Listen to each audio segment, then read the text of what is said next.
বহু প্রতীক্ষার অবসান ঘটিয়ে চলে এলো সেই বিশেষ একটি গুরুত্বপূর্ণ দিন, যেই দিনের জন্য আমি সেই জানুয়ারি মাস থেকে অপেক্ষা করে বসেছিলাম। কিন্তু সকাল থেকেই আমার একটা মিক্সড রিয়াকশন মনের মধ্যে কাজ করছিল, কখনো দুঃখ, আনন্দ, ভয়।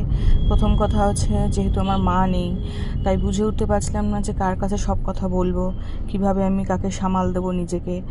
তো বরাবরই আমি খুব চেষ্টা করেছি যে নিজেকে শক্তভাবে ধরে রাখার এবং সব সাহস নিয়ে মনের মধ্যে দুর্বার গতিতে এগিয়ে যাওয়ার।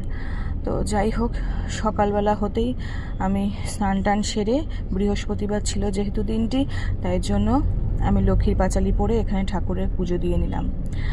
আর পুজো দিতে গিয়ে এখন আর দাঁড়িয়ে করতে পারি না কোনো কিছুই, এতটাই বেশি সারা শরীরে যন্ত্রণা, হাত পা মুখ ফোলা, শরীর ফুলে যাওয়া, পাটা ফুলে পুরো একবারে হাতির পায়ের মতো হয়ে গেছে। গত 2 মাস ধরে নানান রকম সমস্যায় আমি পুরো জর্জরিত হয়ে গেছি।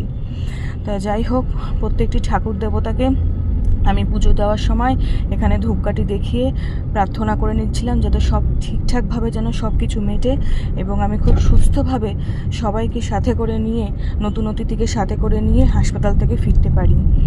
আর তারপরেই এখানে বৃহস্পতিবারে লক্ষ্মীর পাঁচালি পড়ে আমি এখানে চোখ বন্ধ করে ঠাকুরের নাম, ধ্যান, বইপাঠ সব কিছু করে মনে কথা সব কিছু ঠাকুরের কাছে নিবেদন করলাম।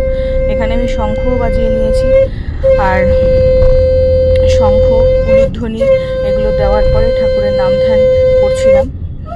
আর একটু সময় লাগলেও, যেহেতু দাঁড়িয়ে কিছু করতে পারি না, তার জন্য বসে বসে আস্তে আস্তে ধীরে ধীরে আমি সব কিছু কাজগুলো ঠাকুরের করে নিলাম। তারপরেই চলে আসলো সন্ধ্যা প্রার্থনার সময়। সন্ধ্যার সময় বাবা শঙ্খ বাজালো, আমি এখানে বসে প্রার্থনাটা সেরে নিলাম। যেহেতু সন্ধে আমাদের ভর্তির টাইম ছিল সন্ধ্যে 7টার সময়, তার জন্য সবাইকে প্রণাম করে প্রার্থনা সেরে, ঠাকুরের কাছে বলে, মাকে প্রণাম করে, বাবাকে প্রণাম করে সব কিছু সেরে তারপরে আমি ব্যাগ রেডি করে, 2টো ব্যাগই রেডি করে নিয়েছিলাম। এখানে আমার একটা ব্যাগ, আর এখানে হচ্ছে বাচ্চার জন্য একটা ব্যাগ রেডি করে নিয়েছিলাম। যা যা বলেছিল হাসপাতাল থেকে রেডি করে নেওয়ার জন্য, সেগুলো রেডি করি যাত্রী সাথী থেকে ক্যাব বুক করে তারপরে আমরা 3জনেই উঠে পড়লাম গাড়িতে ফর্টিস আনন্দপুর বাইপাসের ধারে তার উদ্দেশ্যে।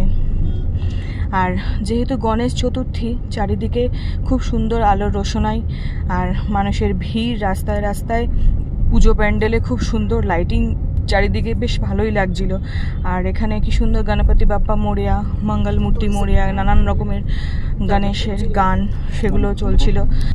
গণেশ চতুর্থীকে ঘিরে 1 সপ্তাহ চলবে এই গণেশের পুজোর আরাধনা। আর এখানে একটা লম্বা গণেশ হয়েছিল, সেটাও দেখে নিলাম, খুব সুন্দর লাগলো।